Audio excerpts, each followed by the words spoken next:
سورۃ النساء کی آیت نمبر 130 130، یہ بھی ایک کرٹیکل آیت ہے، اور یہ اسلام کی خوبصورتی ہے کہ اسلام نے جہاں پر میاں بیوی کے بانڈ کو اتنی اہمیت دی ہے کہ آخری درجے تک اوائڈ کیا ہے کہ میاں بیوی کے درمیان طلاق نہ ہو، لیکن ایک راستہ کھول دیے کہ بعض اوقات ناگزیر ہو جاتا ہے طلاق والا معاملہ، تو اس کے بارے میں اللہ تعالیٰ نے فرمایا وَإِن يَتَفَرَّقَا، اگر میاں بیوی دونوں جدا ہو جائیں کنسنسس کے ساتھ، وہ یہ طے کر لے کہ اب ہم ایک دوسرے کے ساتھ گزارا نہیں کر سکتے، یغنی اللہ کلا من سعتہ، تو اللہ تعالیٰ سب کو جو ہے وہ وسیع بخشش سے ان کے لیے کوئی راستہ نکال دے گا، وَكَانَ اللَّهُ وَاسِعًا حَكِيمًا، اور اللہ تعالیٰ وسعت والا ہے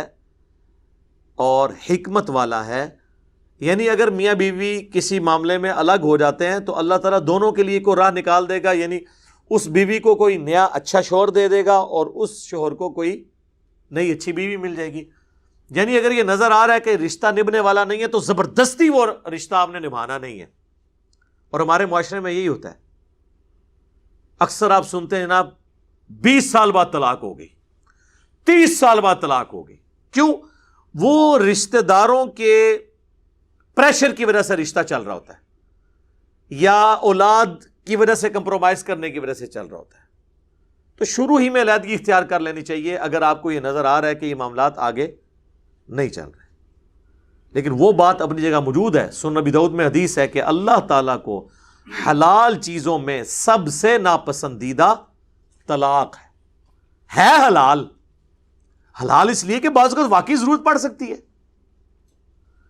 اب کسی کی عورت جو ہے وہ کھلی بے حیائی پہ اتری ہوئی ہے اور بار بار سمجھانے کے باوجود باز نہیں آ رہی، تو ظاہر ہے پھر آخری حل تو یہی ہے نا، یہ نہ ہو کہ وہ اس کی اولاد کو بھی برباد کر دے، تو آخری ڈیسیژن تو ہے۔ لیکن اس میں قرآن میں کہا گیا کہ اگر کوئی عورت بے حیائی پہ اترے، سورۃ النساء میں ہی گزرا ہے، تو سب سے پہلے اسے اپنے بستر سے الگ کرو، پھر بھی نہ وہ مانے پھر اسے مارو، لیکن مارنے میں وحشیوں کی طرح نہیں مارنا، جیسے ایک بچوں کو تنبیہ کے لیے مارا جاتا ہے، وہ بھی بخاری مسلم میں حدیث ہے، نبی علیہ السلام نے چہرے پہ مارنے سے منع فرمایا۔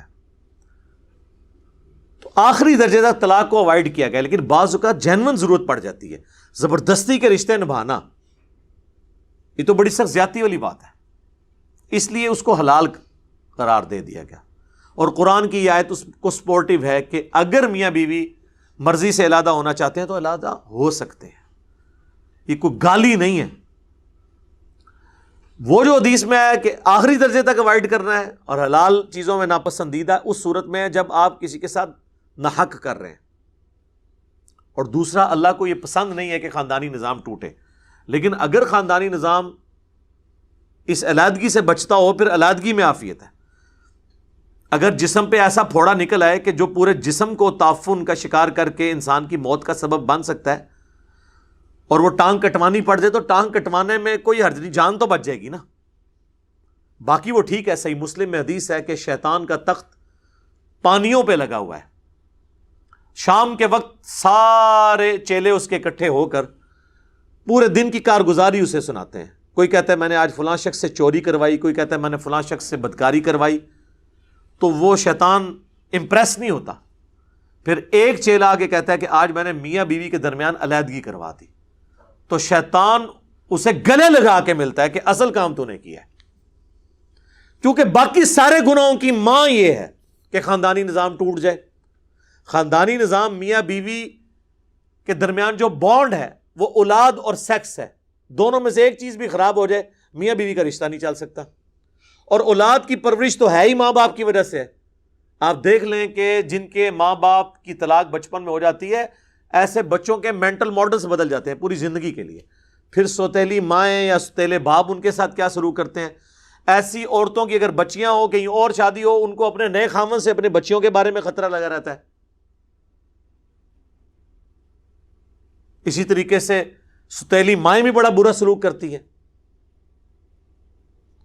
تو یہ ایک بڑا خطرناک معاملہ ہے۔ اس لیے یعنی شیطان کو بھی پتا ہے کہ میں نے خاندانی نظام برباد کیا تو میں دنیا کی ہر برائی اس کے ذریعے انجیکٹ کر سکتا ہوں معاشرے میں، اس لیے پھر اس چیز کو ناپسندیدہ قرار دیا گیا، حتیٰ کہ جامعہ ترمذی میں حدیث ہے کہ جو عورت بغیر کسی وجہ کے اپنے خاوند سے طلاق لے گی قیامت والے دن وہ جنت کی خوشبو بھی نہیں پائے گی۔ البتہ وہ طلاق لے سکتی ہے، خلا لے سکتی ہے، یہ اس کا حق ہے، دنیا میں اسٹیبلش ہو جائے گا، لیکن اگر اس نے بغیر وجہ کے لیا تو جان بوجھ کے ظاہر ہے کہ اس نے ایک لٹکتا ہوا چھوڑ دیا نا پورا خاندان۔ اور یہ اللہ کا شکر ہے ہمارے معاشرے میں کافی حد تک کنٹرول ہے، ابھی یہ کچھ میڈیا کی وجہ سے طلاقیں بڑھنا شروع ہوئی ہیں، ادروائز سب کانٹیننٹ کا معاشرہ اللہ کے فضل سے یعنی عورتیں آخری درجے تک کمپرومائز کر کے خاوندوں کے ساتھ چلتی ہیں، آخری درجے تک اخلاص کے ساتھ۔ یہ جو آپ کو کوئی 2-4 واقعات وہ بتا رہے ہوتے ہیں نا ٹی وی پہ یا سوشل میڈیا پہ، 22 کروڑ کی آبادی میں اگر 2-4 واقعات رپورٹ ہو جائے تو کوئی اتنی بڑی بات نہیں ہے کہ جی معاشرے میں یہی ہو رہا ہے، ٹھیک ہے، اس طرح نہیں ہو رہا ہوتا، چند ایک واقعات ہوتے ہیں، اوورآل معاملات درست ہوتے ہیں۔ بس اس کا سائملٹینیس کنٹراسٹ ہے کہ اگر کسی مرد نے بھی کسی عورت کو ناحق طلاق دی تو اس کے اوپر بھی یہ وعید فٹ ہوگی۔ صحیح مسلم میں حدیث ہے کہ کوئی شخص اپنی بیوی سے بغض نہ رکھے، اگر تمہیں اس کی کچھ عادتیں ناپسندیدہ ہیں تو اس کی کچھ عادتیں اچھی بھی ہوں گی۔ میں سمجھتا ہوں کہ دنیا کی ہر عورت میں جو بیوی ہے ایک عادت ایسی ہے جو مردوں میں بڑی کم ہوتی ہے، اور وہ یہ ہے کہ عورت کا غصہ بڑی جلدی ٹھنڈا ہو جاتا ہے۔ سیفٹی والو ہے اللہ نے اس کے اندر رکھا ہے، اس ٹائم تو لگ رہا ہوتا ہے کہ اگر اس کو طلاق کا اختیار ہو تو مجھے آج ہی فارغ کر دے، لیکن کچھ عرصے کے بعد وہ بالکل ٹھیک ہو جاتی ہے۔ یہ اس کی نیچر ہے، یہ اتنی بڑی خوبی ہے جو مرد کے اندر بہت کم پائی جاتی ہے۔ مرد اپنے صبر کی وجہ سے معاملات کو لے کے چلتا ہے، لیکن عورت جو ہے وہ اتنی جذباتی نیچر کی ہے کہ وہ تو اس وقت فوراً کر گزرے، اس لیے اللہ تعالیٰ نے طلاق کا حق مرد کو دیا ہوا ہے، ادروائز تو روزانہ طلاق ہو جائے۔ لیکن دوسری طرف آپ دیکھیں مرد اپنے دل کے اندر پرانی باتیں بھی غصہ رکھتا ہے، لیکن عورت وہ چیزوں کو وقت کے ساتھ بھلا دیتی۔ اب کوئی پھپے کٹنی عورت ہے نا، اس کا تو علاج نہیں ہے۔ آپ کہنا جی فلانی جڑی ہے وہ تو توبہ توبہ، وہ تو واقعی وہ تو پھر 1000 مرتبے بھی بھاری ہوتی ہیں ایسی عورتیں، لیکن زیادہ تر ایسا نہیں ہوتا۔ زیادہ تر عورتیں اپنے خاوندوں کے ساتھ مخلص ہوتی ہیں اور کمپرومائز کرتی ہیں۔ تو اس لیے اللہ تبارک و تعالیٰ نے یعنی عورتوں کے ساتھ بغض رکھنے سے منع فرمایا۔ نبی علیہ السلام فرما رہے ہیں کہ اگر آتے کچھ ہوں گی ان کی بری تو اچھی بھی ہوں گی، ان کو یاد کر لو۔ بخاری مسلم دونوں میں حدیث ہے کہ عورت کے ساتھ اپنی بیوی کے ساتھ ہمیشہ خیر و بھلائی سے پیش آتے رہو۔ تو جی کیٹاگوریکل حکم ہے، اور اسے سیدھا کرنے کی کوشش نہ کرو۔ یہ آدم کی ٹیڑھی پسلی سے پیدا ہوئی ہے، اسے اگر سیدھا کرنے کی کوشش کرو گے تو توڑ بیٹھو گے، اور اسے توڑنا اسے طلاق دینا ہے۔ اس سے نفع حاصل کرو اور ہمیشہ خیر و بھلائی سے پیش آتے رہو، پازیٹیو اینڈ پہ کھڑے رہو۔ حتیٰ کہ بخاری اور مسلم میں ایک اور حدیث ہے، اللہ کے محبوب صلی اللہ علیہ وآلہ وسلم نے فرمایا میں نے اپنی امت کی عورتوں کو کثرت کے ساتھ جہنم میں دیکھا ہے۔ صحابہ نے پوچھا کیوں؟ فرمایا اپنے خاوندوں کی ناشکری کرنے کی وجہ سے۔ پھر حضور نے فرمایا کہ یہ یہاں تک ناشکری کرتی ہیں کہ اگر ان کا خاوند پوری زندگی ان کے ساتھ خیر و بھلائی کرتا رہے اور کبھی کوئی ناگوار چیز خاوند سے انہیں پہنچے تو یہ کہتی ہیں کہ جب سے تیرے عقد میں آئی ہوں میں نے خیر کا ایک دن بھی نہیں دیکھا۔ یہ حدیث بخاری مسلم دونوں میں ہے۔ تو سر یہ حدیثیں اگر آپ کو پتہ ہو نا تو آپ کو بیویوں کی حرکتوں کے اوپر غصہ نہیں آئے گا، ہنسی آئے گی کہ بالکل حضور نے بھی یہی کہا تھا۔ ہوتا ہے، ہم تو اللہ کے فضل سے کئی دفعہ اس تجربے سے گزرے ہیں، ٹھیک ہے، تو سب لوگ گزرتے ہیں۔ تو پھر جب کوئی اس طرح بیوی کسی کے ساتھ کر رہی ہو نا تو اس کو چاہیے وہ کہ صدق رسول اللہ، یا رسول اللہ آپ نے سچ کہا تھا۔ ایسے ہی ہوتا ہے، لیکن یہ وقتی طور پہ ہوتا ہے۔ آپ دیکھیں حضور نے کہیں ترغیب یہ نہیں دلائی ہے کہ ایسی عورت کو چھوڑ دو، فرمایا یہ عورتیں ایسی ہوتی ہیں ان کے ساتھ اس طریقے سے گزارا کرو۔ اور عورتوں کو کہا کہ تمہیں میں نے جہنم میں کثرت میں دیکھا ہے۔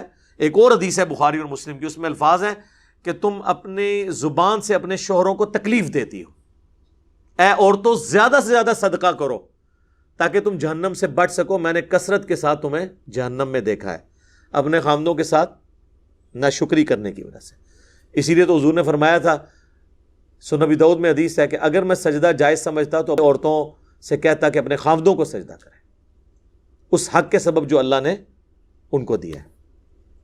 لیکن اس کا یہ مطلب نہیں ہے کہ اب خاوند جو ہے وہ زبردستی اس کے ساتھ کرنا شروع کرے گا, اس پہ ظلم کرنا شروع کر دے گا, نہیں. جامعہ ترمذی میں حدیث ہے, اللہ کے محبوب صلی اللہ علیہ وآلہ وسلم نے فرمایا تم میں سب سے بہتر وہ ہے جو اپنے گھر والوں کے لیے بہتر ہے. ہم نے تو یہ دیکھا ہے کہ جتنے دنیا میں لوگ با اخلاق ہیں نا, مشہور ہیں کہ جی کیا اخلاق ہے, گھر میں اتنے بڑے وہ کتا نیچر کے لوگ بنے ہوتے ہیں, یعنی کتے سے بھی زیادہ ان کی زبان سخت ہوتی ہے. میرے لیے باہر جتنی سن کے آتے ہیں نا, وہاں لوگوں کے سامنے رکھ رکھا انہوں نے رکھا ہوتا ہے, لوگ ہماری تعریف کرتے رہے, اور سارا باہر والوں کا غصہ آ کے بیوی بچوں پہ نکالتے ہیں. یہ کوئی کمال نہیں ہے. کمال یہ ہے کہ آپ اپنے گھر والوں کے لیے ٹالرنس شو کریں.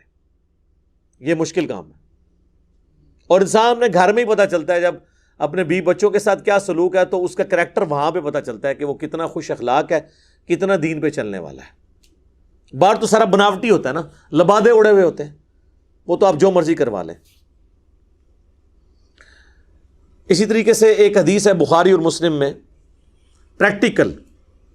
سیدہ عائشہ کہتی ہیں کہ ایک دن مسجد نبوی کے اندر حبشی جو ہیں وہ نیزوں کے ساتھ پریکٹس کر رہے تھے, کھیل رہے تھے مسجد کے اندر. تو میں نے حضور سے خواہش کا اظہار کیا, یا رسول اللہ میں نے یہ کھیل دیکھنا ہے. تو حضور علیہ السلام میرے سامنے کھڑے ہوئے, تو میں ان کے پیچھے پردے میں کھڑی ہو گئی, یعنی حضور کو اوٹ بناتے ہوئے, اور میں حبشیوں کے اس کھیل کو دیکھنا شروع ہو گئی. اور پھر سیدہ عائشہ کہتی ہیں کہ تم سوچ سکتے ہو کہ ایک کم عمر کی لڑکی کتنی دیر تک شوق سے وہ کھیل دیکھ رہی ہوگی, اور میں جتنی دیر کھڑی رہی تو حضور صلی اللہ علیہ وآلہ وسلم اتنی دیر کھڑے رہے, یہاں تک کہ میں خود تھک گئی. تو پھر آپ علیہ السلام الگ ہوئے, ورنہ آپ علیہ السلام یہ ڈیوٹی دیتے رہے. آپ اندازہ کریں ایک بیوی کے ساتھ یہ اس نے سلوک. پھر سنن نبی داؤد میں حدیث ہے, نبی علیہ السلام نے سیدہ عائشہ سے ایک دفعہ کہا کہ دوڑ لگاتے ہیں, تو حضرت عائشہ آگے نکل گئیں, حضور پیچھے رہ گئے. پھر سیدہ عائشہ کہتی ہیں کافی عرصے کے بعد حضور نے کہا کہ آج پھر دوڑ نہ لگائیں, اور پھر وہ کہتی ہیں میں اس وقت تھوڑی فربا ہو چکی تھی, بلکی ہو چکی تھی, میرا وزن بڑھ چکا تھا, تو حضور مجھ سے آگے نکل گئے اور میں پیچھے رہ گئی. تو حضور نے فرمایا یہ اس وقت کا بدلہ اتر گیا. اس وقت بھی حضور کی شفقت ہی تھی, حضور سے آگے کون نکل سکتا تھا صلی اللہ علیہ وآلہ وسلم. اس سے آپ اندازہ لگائیں کہ نبی علیہ السلام یعنی 50-60 سال کی عمر میں بھی کتنے ایکٹیو اور کتنا اپنے وزن کو کنٹرول کیا ہوا تھا. لیکن مولویوں کو آپ دیکھیں ان کی توندیں, ان سے پوچھیں یہ تم لوگوں نے داڑھی میں اور پگڑی میں تو حضور کی سنت میں عمل کیا ہوا ہے, یہ پیٹ کس کی سنت ہے؟ بنو امیہ کی. بس اتنا ہی میں کہوں گا, باقی ان کو پتہ چل جائے گا کیا کہہ رہے ہیں. بخاری مسلم دونوں میں حدیث ہے سب سے بہتر زمانہ میرا, پھر میرے صحابہ کا, پھر ان کا جو ان کو دیکھے, پھر ان کا جو ان کو دیکھے, صحابہ تابعین تبع تابعین. اس کے بعد جھوٹے لوگ پیدا ہوں گے, امانت میں خیانت کریں گے, اور موٹاپے کو پسند کریں گے. بیٹھ کے وظیفے لگے ہوں گے, بیٹھ کے کھائیں گے, اور اتنے تو ان کے پیٹ نکلے ہوں گے. موٹاپے کو پسند کریں گے, مراد نہیں ہے کہ ان کو موٹے لوگ اچھے لگیں, مراد یہ ہے کہ خود موٹے ہوں گے. تو خود موٹا تو ہوتا ہے کھانے سے. یہ جو لوگ کہتے ہیں نا میں اینا جا کھانا پر کیا کرنا, وزن نہیں کٹتا, جھوٹ مار دینے. کھاتے ہیں وہ زیادہ, کھانا چھوڑیں تو وزن آپ کا واپس آ جائے گا. تو موٹاپے کو پسند کریں گے. اور یہ آپ علماء دیکھ لیں, ان کا پورا کا پورا دین سفید کپڑوں میں, ٹخنوں سے شلوار اوپر کرنے میں, پگڑی باندھنے میں, داڑھیوں کی لمبائی میں, زلفیں رکھنے میں, تسبیح پکڑنے میں. ان کو کبھی پوچھیں کہ آپ کہتے ہیں نا سنت کے مطابق گیٹ اپ اڈاپٹ کرنا ہے, تو سنت کے مطابق پیٹ نہیں رکھنا. نبی علیہ السلام کا تو پیٹ نکلا ہوا نہیں تھا, اور آپ تو اس چیز کو ناپسند فرماتے تھے. آپ علماء کو دیکھیں, بعض تو ایسے ہیں جو بڑے سائز کے صوفے پہ بڑی مشکل سے پورے آتے ہیں. یہ جس کرسی پہ میں بیٹھا ہوں نا, تو آپ یہ دیکھ لیں کہ جتنا میں بیٹھا ہوں اتنی جگہ دائیں بائیں خالی ہے ملا کے, وہ تو اس کرسی پہ پورے بھی نہیں آ سکتے. تو اندازہ کریں, تو گیٹ اپ میں آپ نے اس چیز کو بھی اڈاپٹ کرنا ہے. بہرحال میں نے یہ ساری اس سے جو ریلیٹڈ چیزیں تھیں وہ بتا دی ہیں کہ بیویوں کے ساتھ اس نے سلوک کرنا ہے. اور اگر خدا نہ خواستہ کبھی کوئی ورسٹ کیس آئے, وہ تو یہاں تک بھی آیا ہے قرآن حکیم میں کہ ایک حکم جو ہے وہ بیوی کی طرف سے اور ایک حکم خامد کی طرف سے بیٹھے گا, یعنی دونوں طرف سے ایک بڑا بیٹھے اور ان کے درمیان صلح صفائی کی کوشش کریں. اسلام آخری درجے تک کہتا ہے کہ میاں بیوی کا آپس میں ریلیشن شپ ٹوٹے نہ, لیکن اگر ٹوٹے گا تو یہ کوئی اتنی بڑی گالی نہیں ہے کہ زندگی کسی کی برباد ہو گئی. اگلے زمانوں میں گالی اس کو مانا بھی نہیں جاتا تھا. سیدہ اسماء بنت عمیس، یہ کن کی بیوی تھی؟ سیدنا جعفر طیار کی، جو غزوہ موطا میں شہید ہوئے تھے، صحیح بخاری میں آتا ہے. یہ ان کی بیوی تھی. وہ غزوہ موطا میں شہید ہوئے تو حضرت ابوبکر صدیق نے شادی کر لی ان سے. حضرت جعفر حضرت علی کے بھائی تھے، یہ حضرت علی کی بھابھی لگتی تھی. تو جعفر شہید ہوئے تو حضرت ابوبکر نے شادی کر لی. بخاری مسلم میں آتا ہے کہ جس سال حضور نے حج کیا اس سال ان سے محمد بن ابی بکر پیدا ہوئے. محمد بن ابی بکر حضرت ابوبکر صدیق کے بیٹے، اور ان کی والدہ کون؟ اسماء بنت عمیس، وہ پیدا ہوئے. پھر جب حضرت ابوبکر صدیق فوت ہو گئے تو حضرت علی نے ان سے شادی کر لی، اسماء بنت عمیس سے. اور پھر محمد بن ابی بکر کی پرورش حضرت علی نے کی. اسی لیے جنگ جمل میں حضرت علی کی طرف تھے حضرت محمد بن ابی بکر، بیٹے حضرت بکر کے تھے، لیکن پرورش چونکہ ان کی والدہ نے ان کے ساتھ نکاح کر لیا تھا. تو آپ دیکھیں اس زمانے میں اس چیز کو کوئی عیب نہیں سمجھا جاتا تھا. حضور علیہ السلام کی بھی ایک بیوی ہے جو کنواری ہے، سیدہ عائشہ. باقی ساری آپ کی بیویاں، 10 بیویاں ان کے علاوہ، ٹوٹل 11 اور ایک وقت میں 9، وہ سب کی سب یا طلاق یافتہ ہیں یا بیوہ ہیں. کنواری کوئی بھی نہیں. پہلی شادی انسان کی سب سے چارمنگ شادی ہوتی ہے نا، وہ بھی ایک بیوہ عورت ہے. اور ان کی زندگی میں حضور نے دوسری شادی بھی نہیں کی. 24 سال تک کوئی دوسری شادی نہیں کی. یہ آپ کی جتنی شادیاں ہیں نا، یہ آخری 8-10 سال کی ہیں. اس سے پہلے آپ کی ایک ہی شادی ہے. تو اللہ تبارک و تعالیٰ نے خاندانی نظام کو مضبوط کرنے کے لیے اس چیز کے اوپر زور دیا ہے کہ طلاق نہ ہو. لیکن اگر ہو جاتی ہے تو پھر خوش اسلوبی کے ساتھ معاملات کو لے کے چلیں، اللہ تعالیٰ کوئی بہتر راہ نکال دے گا. اسی کو سپورٹیو حدیث ہے صحیح مسلم میں، ام سلمہ سلام اللہ علیہا کہتی ہیں کہ جب ابو سلمہ میرے خامند فوت ہوئے تو میں بڑی دکھی تھی، لیکن حضور نے ایک دعا سکھائی تھی، وہ میں نے پڑھ لی، انا للہ و انا الیہ راجعون. یہ تو سورۃ البقرہ میں بھی حصہ آتا ہے. ہم بھی اللہ کی طرف سے ہیں، ہمیں بھی اللہ کی طرف لوٹ کے جانا ہے. لہٰذا جو تکلیف آئی وہ بھی الٹیمیٹلی جب ہم نے بھی اللہ کے پاس پہنچ جانا ہے تو کوئی تکلیف آئے گی تو وہ بھی اینڈ ہو جائے گی، انسان نے خود بھی اینڈ ہو جانا ہے. اللہم اجرنی فی مصیبتی واخلف لی خیرا منہا. اے اللہ اس مصیبت میں مجھے بہتر اجر عطا فرما، اور واخلف لی خیرا منہا، اور میرے لیے اس سے بہتر کوئی اس کا نعم البدل مقرر فرما دے.